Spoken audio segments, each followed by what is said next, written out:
మీరు నా జోలికి రాకండి, వ్యక్తిగతమైన నా విషయాల్లోకి రాకండి, సిద్ధాంతపరంగా ఎదుర్కోండి.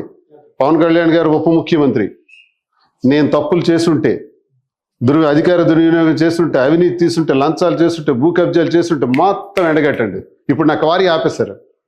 క్వారీ ఆపేయడం వల్ల 30 కోట్లు నాకు లాస్. ఓకే, భరిస్తున్నాను, చేయండి. అది మీరు క్వారీ ఆపడం తప్పని నేను అంటలే. ఒక్కరోజని చెప్పానా మీడియాలో నా క్వారీ ఈ ప్రభుత్వం, కూటమి ప్రభుత్వం ఆపేసింది మైనింగ్ ఆపరేషన్స్ అని చెప్పానా? లేదే. ఎందుకు చెప్పలేదో తెలుసా? సిద్ధాంతపరంగా ఎంత పెద్ద విషయాన్ని నేను ఎదుర్కొంటాను కాబట్టే చెప్పలేదు. కూటమి నాయకులందరికీ నేను తెలియజేస్తున్నా, నాకు పర్మిట్లు ఇవ్వట్లా. మైనింగ్ ఆపరేషన్స్ ఆపితే అక్కడ మెషినరీ ఏంటి, మెన్ ఏంటి, నా లాసులు ఏంటి, ఇవన్నీ ఎక్కడికి పోవాలి అనిపిస్తున్నా. అనుభవం స్టార్ట్ అయిపోయింది. 4వ తారీఖు ఫలితాలు వస్తే 4వ తారీఖు సాయంత్రం 5 గంటల నుంచి ఆరంభం అయిపోయింది మా మీద టార్గెట్స్. ఓకే, భరిస్తాం ఇవన్నీ. అది చెయ్యండి అంటున్నాను. అలాంటివి ఏమైనా ఉంటే చేసుకోండి అంటున్నాను. వ్యక్తిగత విషయాన్ని తీసుకొచ్చి తిరుపతి వెళ్ళారు. తిరుపతిలో ఏం జరిగిందంటే, తిరుపతి ఇన్ని రోజుల తర్వాత బ్రహ్మోత్సవాలు వచ్చాయి. బ్రహ్మోత్సవాల్లో ఎప్పుడు వెళ్తుంటాం, తిరుపతి నేను ప్రతి నెల వెళ్తాను. ఈమె కూడా బ్రహ్మోత్సవాల్లో కోలాటం గతంలో చేయడం ఇవన్నీ జరిగినాయి. ఆ భక్తిభావంతో వెళ్ళాం. తిరుపతి వెంకటేశ్వర స్వామి అంటే మాకు ఇంటి ఇలవేల్పు, మా ఇంటి దైవం. ఆ బెడ్రూమ్లోకి వెళ్ళి మీరు చూస్తే పైన వెంకటేశ్వర స్వామి విగ్రహం ఉంటుంది. దేనికి ఉంటుంది అంటే మా ఇంటి ఇలవేల్పు. మా 4 అన్నదమ్ములు శ్రీనివాస్, శ్రీకాంత్, శ్రీధర్, శ్రీహరి, ఇవన్నీ శ్రీ వెంకటేశ్వర స్వామి యొక్క నామాలని పేరుగా పెట్టుకున్నటువంటి మా జీవితాలు.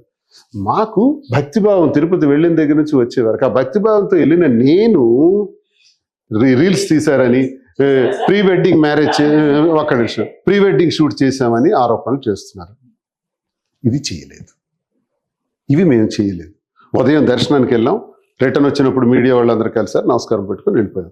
సాయంత్రం స్వామివారి తాలూకా 4 మాడవీధుల్లో ఇంకా స్వామివారు వస్తారనేటప్పటికి 4:30కి వెళ్ళి 4 మాడవీధులు ప్రదక్షిణ చేసుకుందాం అని వెళ్తున్నాం. వెళ్ళేటప్పుడు వేలాది మంది భక్తులు ఎవరికి వాళ్ళు ఫోటోలు తీసుకుంటున్నారు. మాకు కాదు, ఆలయాన్ని పాయింట్అవుట్ చేసుకుంటూ వాళ్ళు తీసుకుంటున్నారు. అది తీసుకునే దానిలో మా ఆయనకు కూడా చాలా మంది విష్ చేసేవాళ్ళు ఇలా ఉంటున్నారు. సరదాగా వెళ్తున్నాం 4. ఈలోగా కొంతమంది మీడియా వచ్చి మా ఆయనకు ఫోటోలు తీశారు. ఆ ఫోటోలు తీసే దానిలో ఒక చెరుకు గడ ఇలాగుండే దగ్గర నిలబడటం, అలాంటివి తప్ప. నేను ఆ రోజు బ్లూ షర్టు, తిని రెడ్ సారీ. మేము నిజంగా ఫోటో షూట్ చేస్తుంటే, ప్రీ వెడ్డింగ్ షూట్ చేస్తుంటే ఒక్క ఫోటో చూపించమనండి. మేమిద్దరం కలిసి తీసుకున్న స్టిల్స్, పోజులు ఇచ్చిన ఫోటో ఒక్కటి చూపించమనండి. లేదు. రీల్స్ చేస్తుంటే ఒక్క రీల్ చూపించమనండి. ఏవీ లేవే. మరి దీన్ని 7వ తారీఖున జరిగిన ఇన్సిడెంట్కి మేము వెళ్ళిన దానికి 10వ తారీఖున కేసు కట్టారంటే కేవలం రాజకీయ కక్షలతో కట్టారు. అయితే మేమే కానీ తిరుపతిలో అందరూ భావిస్తున్నట్టు మేము కానీ తప్పు చేస్తుంటే ఆ వెంకటేశ్వర స్వామి విశ్వానికే ఆయన విశ్వసాత. అలాంటి వెంకటేశ్వర స్వామి ఆగ్రహానికి గురికాక తప్పదు. సార్, ఇప్పుడు వెంకటేశ్వర స్వామిని ఇంతగా నమ్ముతూ ఉన్నారు కదా మీరు, లడ్డు వివాదం మీద మీ కామెంట్ ఏంటండి? సార్, లడ్డు వివాదం అన్నప్పటికీ నాకు తెలుసు సార్, నేను ఇదివరకు స్టేట్మెంట్ కూడా ఇచ్చాను. లడ్డు గురించి అక్కడ ఉన్నటువంటి రాతి మీద కూడా చాలా రాతలు రాశారు. లడ్డు ఎలా ఉండాలి అన్నదాన్ని శ్రీకృష్ణదేవరాయల కాలం నుంచి, అంతకుముందు కూడా వేలాది సంవత్సరాల క్రితం నుంచి కూడా లడ్డుకు ప్రాధాన్యత ఉంది. దానికి ఒక బోర్డు ఉంది. ఆ బోర్డు నిర్ణయం ప్రకారం అదొక అటానమస్ బాడీ. ఆ బాడీ దాన్ని రూల్ చేస్తూ ఉంటారు. వాళ్ళు ముందుకెళ్తారు. దానికోసం ఐఏఎస్ ఆఫీసర్ ఉంటాడు, ఈవోగా ఉంటారు. ఇదంతా వ్యవస్థ, అదొక పెద్ద వ్యవస్థ, అదొక గవర్నమెంట్, స్మాల్ గవర్నమెంట్. స్వామివారు అక్కడ లడ్డు వ్యవహారంలో ఇలా ఎనిమల్ ఫ్యాట్ కలిపారని ఒక బాధ్యత గల ముఖ్యమంత్రికి తెలిసినప్పుడు వెంటనే దానిపైన రిపోర్ట్స్ రప్పించుకోవాలి. With reports and with records he has to deliver the statement. అతను స్టేట్మెంట్ ఇవ్వాలి. బాధ్యత గల ముఖ్యమంత్రి హోదాలో కోటాను కోట్ల భక్తులతో మనోభావాలు దెబ్బతీసే విధంగా ఎనిమల్ ఫ్యాట్ కలిపారంటే ఏమవ్వాలండి? ఒక్కొక్కడు ఎలా భావిస్తున్నారు? ఎంత అఫెండ్ అవుతాం సార్. మా ఇంట్లో ఏమైనా పోయినా పర్వాలేదు, మనిషి పోయినా పర్వాలేదు. తిరుపతిలో ఇలా జరిగింది, అపచారం జరిగిందంటే భరించలేం. అలాంటి పరిస్థితి ఆయన నోటి నుంచి రావటం, చాలా ముఖ్యమంత్రి గారి నోటి వెంబడి రావటం చాలా ఏంటి ఇంత అనుకున్నాం. ఒక రకంగా నిజంగా జరిగిందా? ఒకవేళ నిజంగా జరుగుంటే ఎవరైతే చేశారో వాళ్ళకి కఠినమైన శిక్షలు పడాలి. కఠినమైన శిక్ష కాదు సార్, రక్తం కక్కుని చేస్తాం. నిజంగా జరిగితే ఒక హిందువుగా, స్వామి భక్తుడిగా నేను చెప్తున్నాను, ఇది మహాపాపం. కానీ అప్పటి చైర్మన్ సుబ్బారెడ్డి గారు దానికి తీవ్రంగా ప్రతిస్పందించారు. తర్వాత వచ్చిన కరుణానిధి గారు నా కుటుంబంతో సహా సర్వనాశనం అయిపోతానన్నారు. సుబ్బారెడ్డి గారు ఆవును చూసుకుని బయటికి వెళ్ళే మనిషి, 45 సార్లు అయ్యప్ప స్వామి మాలేసినటువంటి భక్తుడు. అలాంటి వాళ్ళు అంత క్లియర్గా చెప్పినప్పుడు, ముఖ్యమంత్రి గారు ఆరోపణ చేసినప్పుడు రుజువులతో రావాలి. అందుకే సుప్రీంకోర్టు చెప్పింది, డోంట్ ప్లే పొలిటికల్ డ్రామాస్ ఆడొద్దు, దేవుణ్ణి రాజకీయాల్లోకి తీసుకురావద్దు అని ఒక కండిషన్ ఇచ్చి ఇప్పుడు మనం లడ్డు గురించి మాట్లాడడానికి లేదు.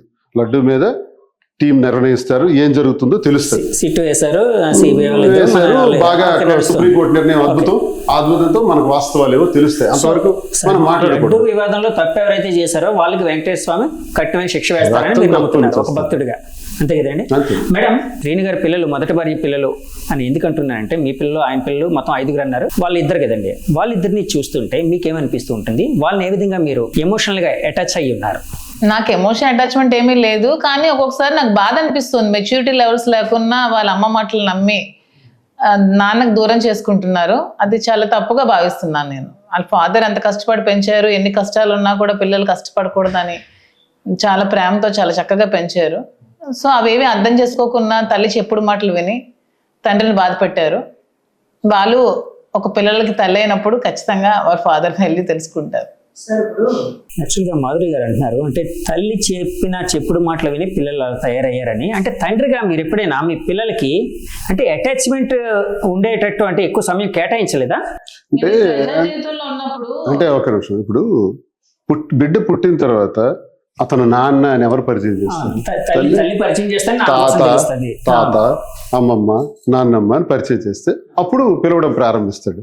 కానీ ఆ పిల్లాడికి చిన్న వయసు నుంచే ఇతను దొంగ, ఇతను మంచోడు కాడు, నేను కోటీశ్వరాల్ని, నేను ఆస్తిపరురాల్ని, మీ నాన్నకేమీ లేదు, మీ నాన్న లుంగీ షర్ట్ గాడు, మీ నాన్న వల్ల మనకేమీ ఉండదు, ఇలాంటి మాటలు నూరు పోస్తుంటే మీకు వాళ్ళ మాటల ద్వారా కొన్ని వాస్తవాలు అర్థమవుతుంటాయి.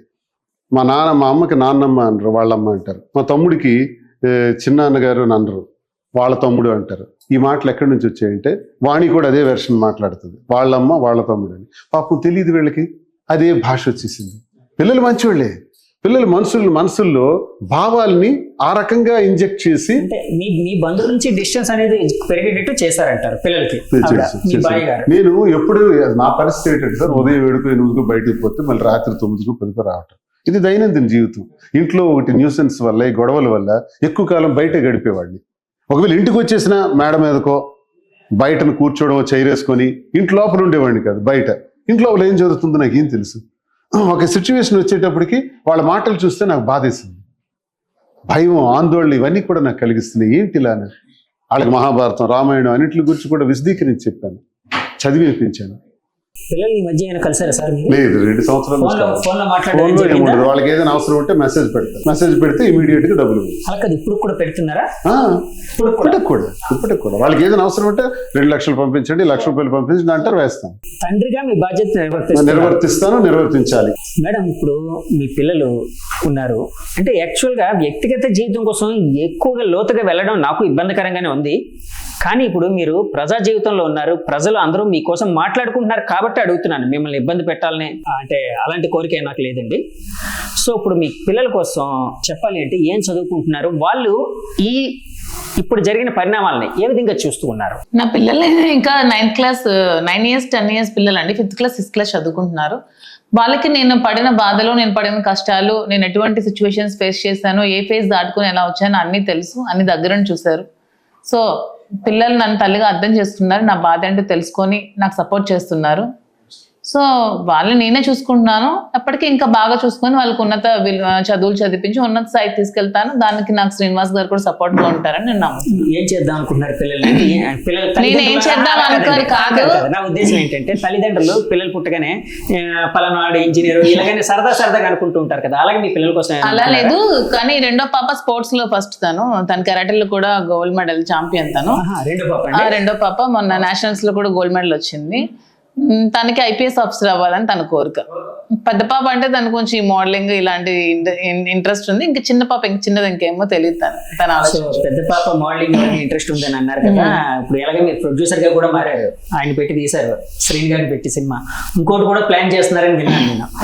సో పాపను కూడా అలాగే ఏమైనా ఆర్టిస్ట్ గా ఇంట్రడ్యూస్? అలా ఏం నాకు ఆలోచనలు ఏమీ లేవండి. పిల్లల్ని కలడం వరకే మన బాధ్యత. వాళ్ళ తలరాతల్ని మనం కలలేం. ఎవరో తీస్తామని వస్తున్నారు, ప్రొడ్యూసర్స్ డైరెక్టర్స్ వాళ్ళు వస్తున్నారు.